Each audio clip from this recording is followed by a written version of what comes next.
So CUI will not come into play until level 2. So that'll be a whole year after the final rule is in effect. That being said, you will start seeing level 2 certification assessments being offered as of January 2nd. For level 1, that's all based on a self-assessment. So you are expected to identify everywhere that FCI is in your environment. You are expected to retain that evidence for 6 years. They can cut this.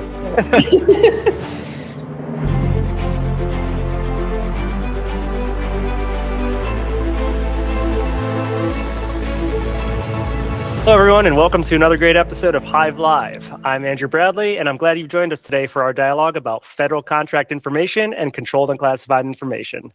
Hopefully, you've been following all of our great approachable cybersecurity content on social media, but if you haven't, you can find us on all the major channels under @Hive Systems. Make sure to give us a follow and subscribe.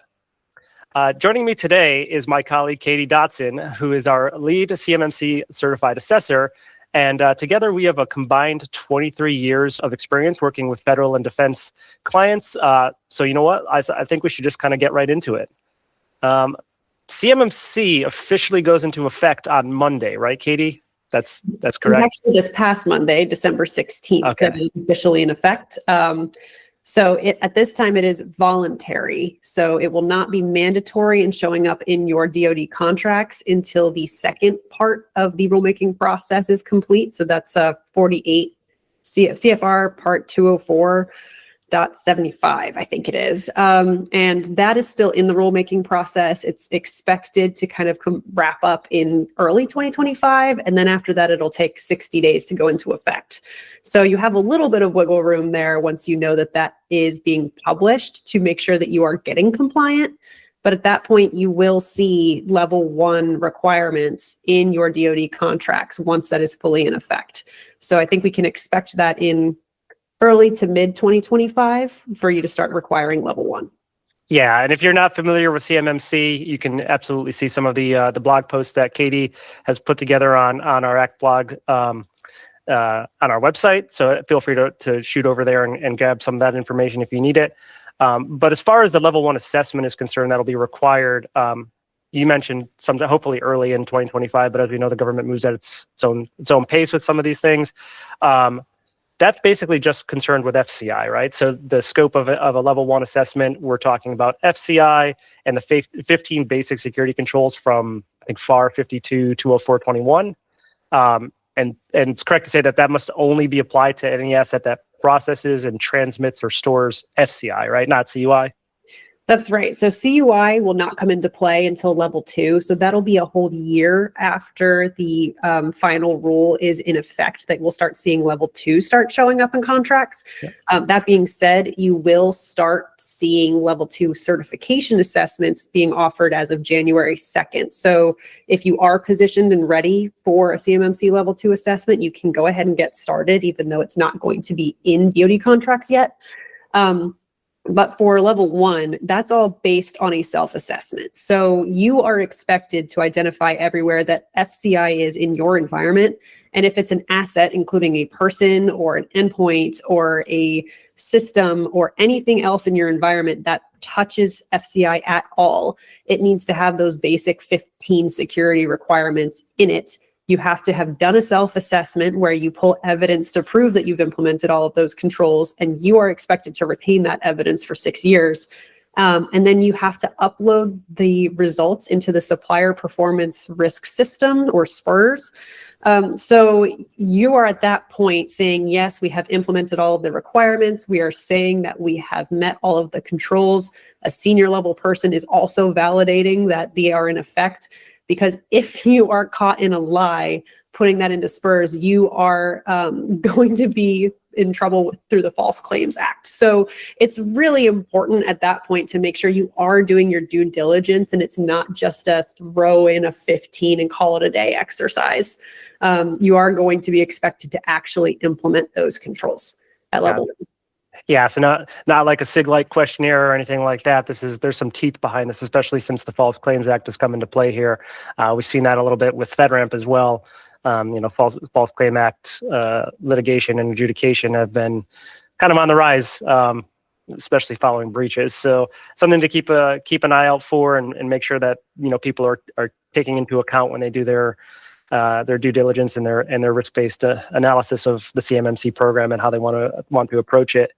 Going back a little bit, we've talked about FCI and CUI a lot when it comes to CMMC, and I think some people still don't quite understand exactly what FCI is, or some people don't understand what CUI is. The definitions that the government provides are lacking, to say the least.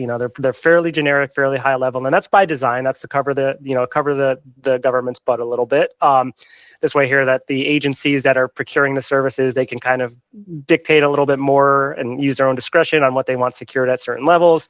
But specifically for FCI, one thing I think we wanted to talk about is maybe like some examples. And I know in your blog post you went over this, but some of the information that people typically consider to be FCI includes things like contract clauses and terms, government furnished information that's provided by the government under the auspice of that contract, but it isn't necessarily marked CUI. So anything that's provided to you by the government in delivery of that contract would be considered FCI, especially if it's not explicitly marked CUI. So the bid and proposal information, if it's not public information, so it's not the stuff that gets posted to like USA Spending or GovWin that you guys can find, that information, so like cost breakdowns, technical approaches that aren't included in the public bid and proposal process, that information will be considered FCI. And then a lot of the contract performance data, so things on milestones on delivery dates, financial status updates and invoicing, and then the invoices themselves and payment information related to the contract. That stuff also falls under the umbrella of FCI. Some people talk about project management documents as well, so things like schedules and completion forecasts and any like project risks that might be specific to the service delivery on that contract. All that stuff is considered FCI. And people tend to look at that FCI definition that the government provides, which is basically just information provided by the government not meant for public release, I think is like what that definition boils down to. Not very good and leaves a lot of room for interpretation. So we're hoping that the list that I just went over and what's in Katie's blog post, will help guide you guys on understanding exactly what FCI is. It isn't just, contract deliverable type stuff that isn't marked CUI. It goes beyond that to a lot of the documents that'll be generated and provided by the government or generated and provided by you as a service provider to the government as part of that contract delivery, especially the stuff, again, that's not labeled CUI explicitly. But that basically gets us over to the next question there. If that's what FCI is, what exactly is CUI then? And Katie, I don't know if you want to tackle that.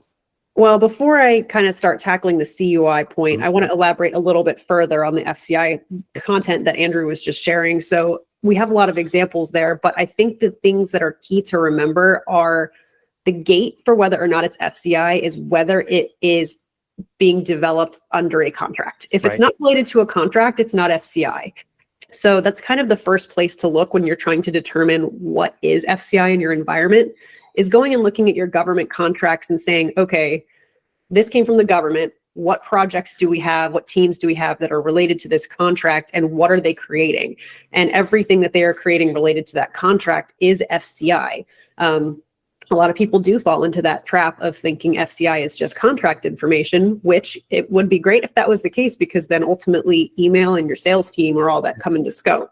But now that we look at the point that generated for the government under a contract is also part of it, you're really getting into every process that's involved in your system. So there's the sales piece, there's the product or services development piece, there's anything that you're flowing down to your subcontractors, which we'll get into that too.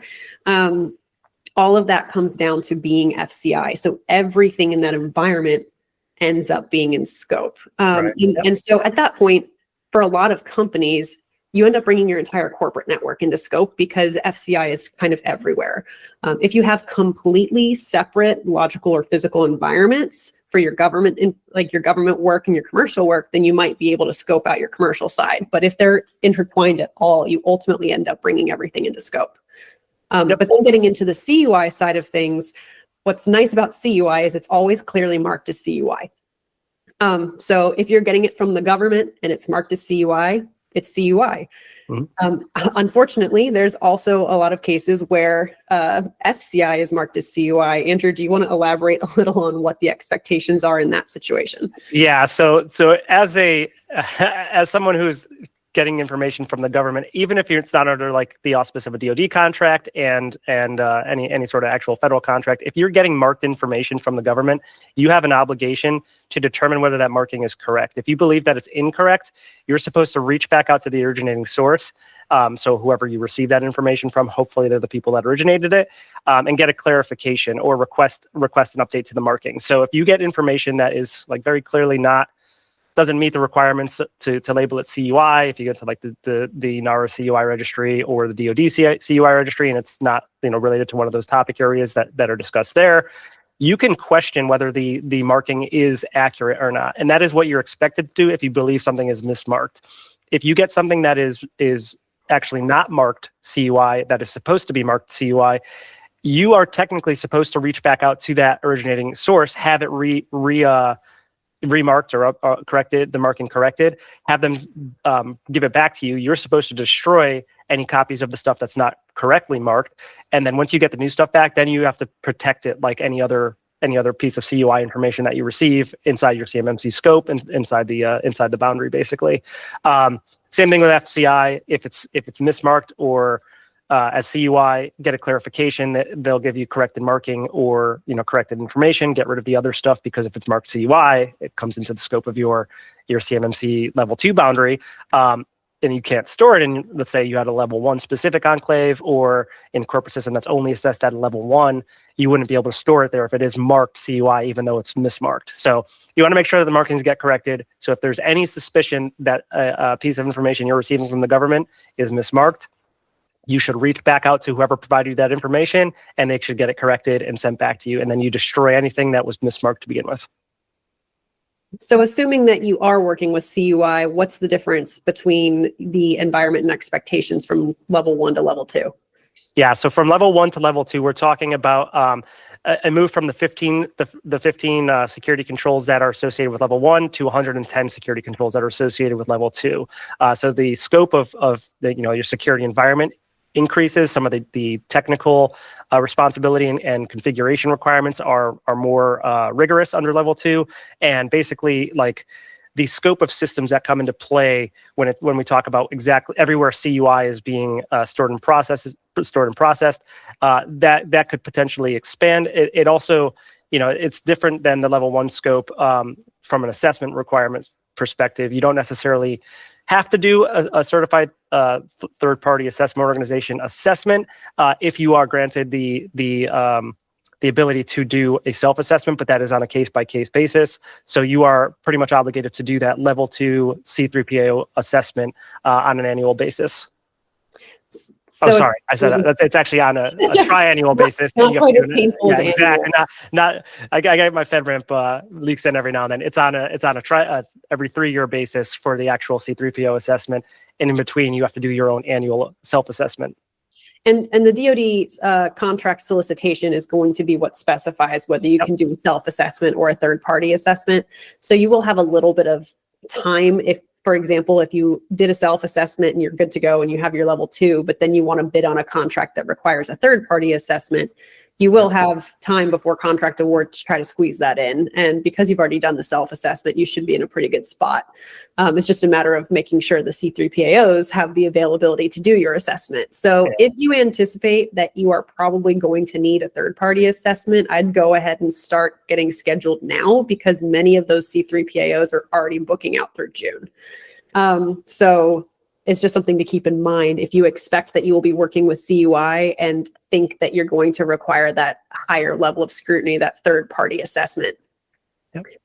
And one of the things that I mentioned before is, the possibility of kind of separating your the scope of your level 1 and level 2 assessments, basically. So if you know that CUI is only being stored in those certain systems or those, and only certain people have access to it, and there's only certain processes that apply to it, then you can scope your level 2 to just the systems and people and processes and technology that support the storage and processing of the CUI.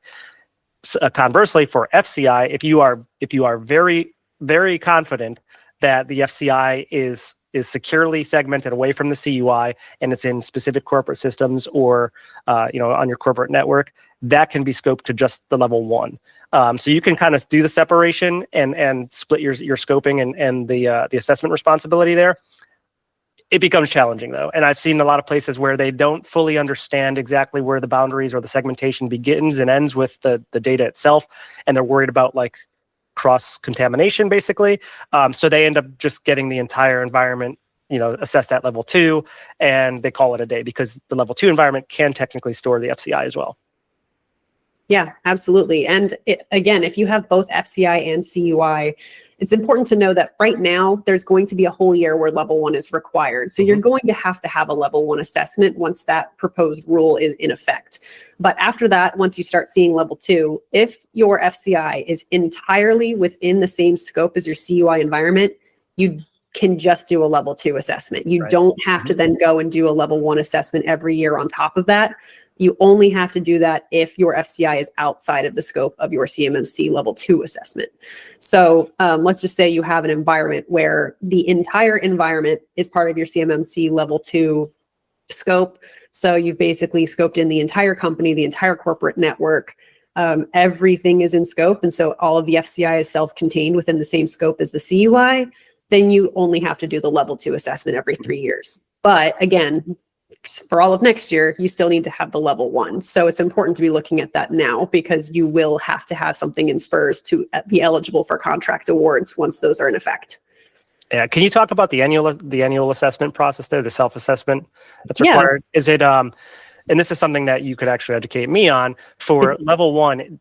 Is it an annual level 1 self-assessment every year? And then for level 2, it's a level 2 self-assessment in between the years that you're doing the actual third-party, certified third-party assessment organization assessment? To an extent. So for level 1, yes, it's definitely an annual self-assessment every year. You get your evidence every year. You upload your SPRS score every year.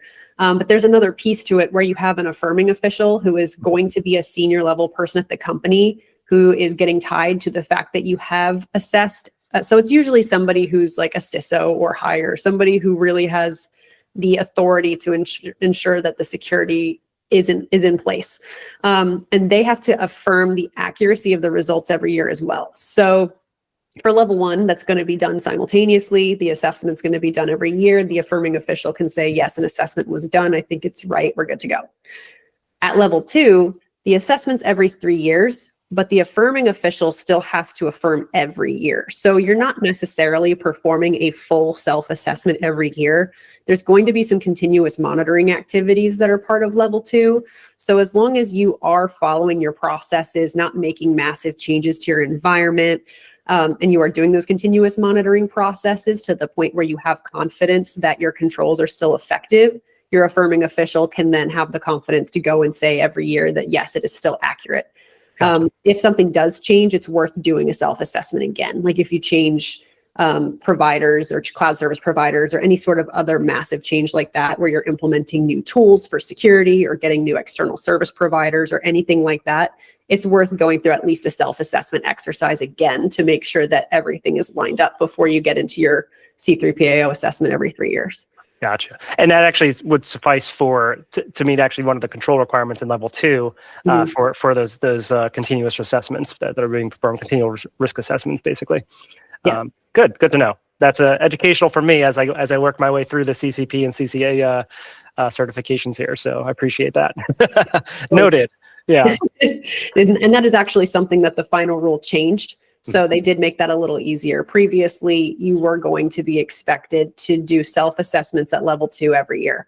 So they decided to align that with the C3PAO assessment instead and only require it every 3 years. So that was a big plus for the defense contractors.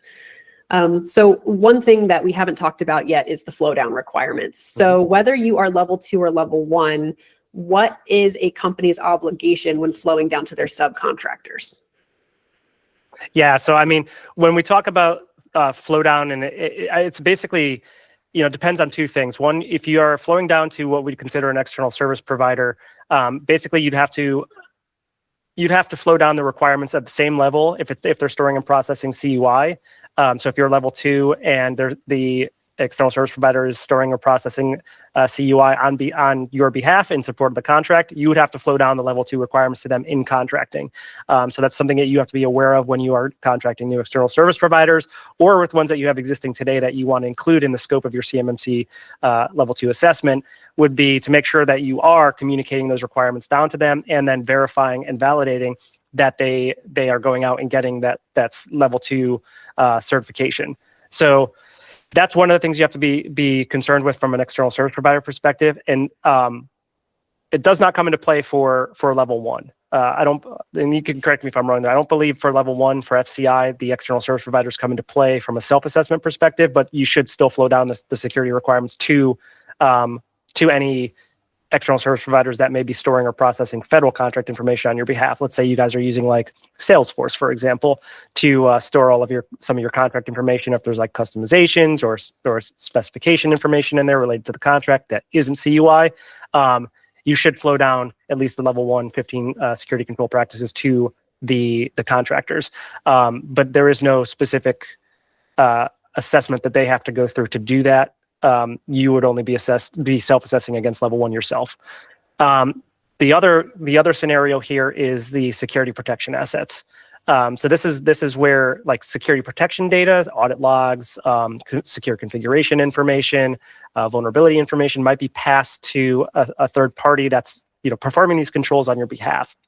You do not need to flow down the full level 2 certification requirements. Let's say it's a CUI system that your responsibility is a level 2 assessment and certification.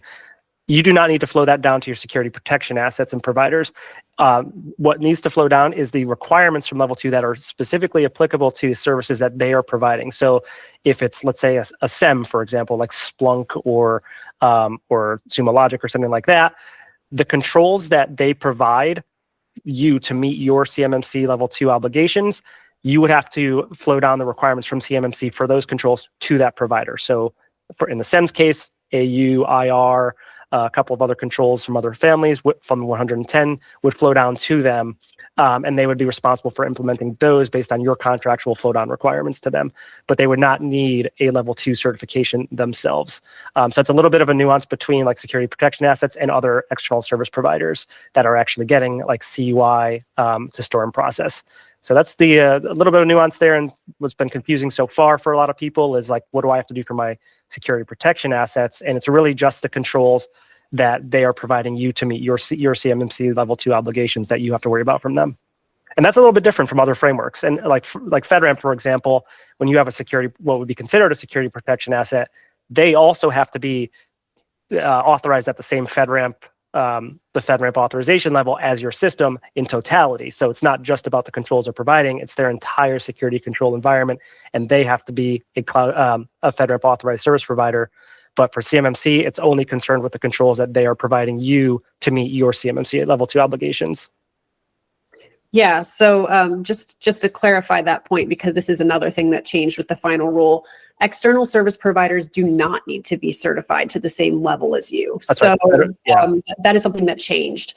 So the external service providers, if they're a cloud service provider, if they're touching CUI, they need to be FedRAMP moderate or equivalent.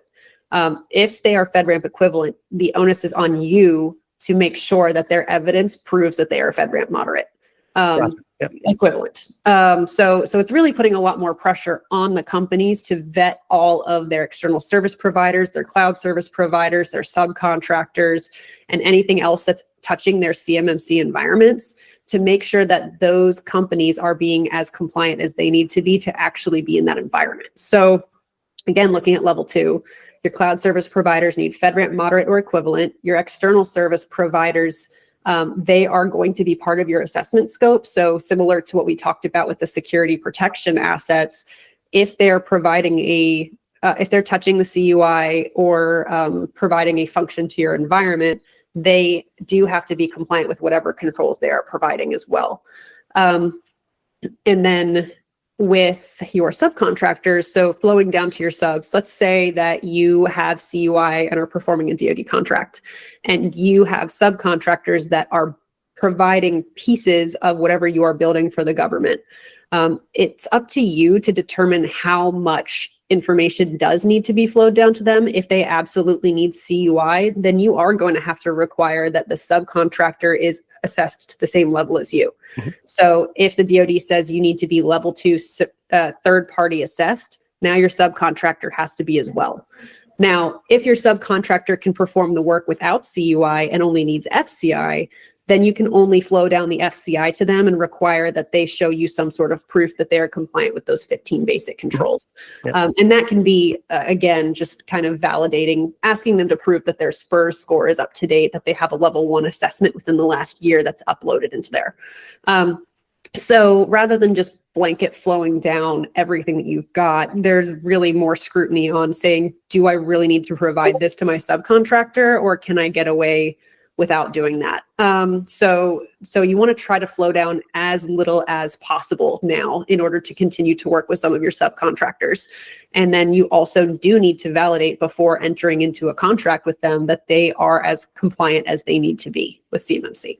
Yeah, I'm glad you clarified there, because I was a little generalized with that, assuming that they were getting, CUI off the bat rather than you controlling the flow down of information there. And I also didn't, I didn't remember to touch on the FedRAMP moderate equivalency, which has changed a little bit over time here. So I'm glad that you got in there and clarified for me. That being said, I think we've talked a little bit about the scoping and the assessments and what FCI and CUI are and the flow down requirements. We haven't really talked about, and this maybe go back to the beginning a little bit. What about information that you're creating kind of like as cold leads, right? So like, let's say your sales department and you are putting together information to pitch an idea to the government or propose an idea to the government, but there isn't actually associated with like an RFP or a contract, any sort of contract administrative tasks or execution. Would that stuff be considered FCI? No, it's not for a contract, not for an existing contract. So that information would not be FCI, would not be CUI, but of course, would be confidential or proprietary based on your company's other internal tagging and markings. But it's not going to fall under the scope of CMMC if it is information that is not under a contract. Perfect. Yeah, that came up in a conversation I had recently. So they were worried that, information that they're using to create cold leads and create customized pitch decks and things of that nature, even though they have some basic knowledge of maybe the system or, the target service that they'll be providing, they're worried that might bring, bring the FCI label into play here. And so it's good to know that, if you're trying to pitch something to the government without it being actually under contract, that information wouldn't qualify as FCI.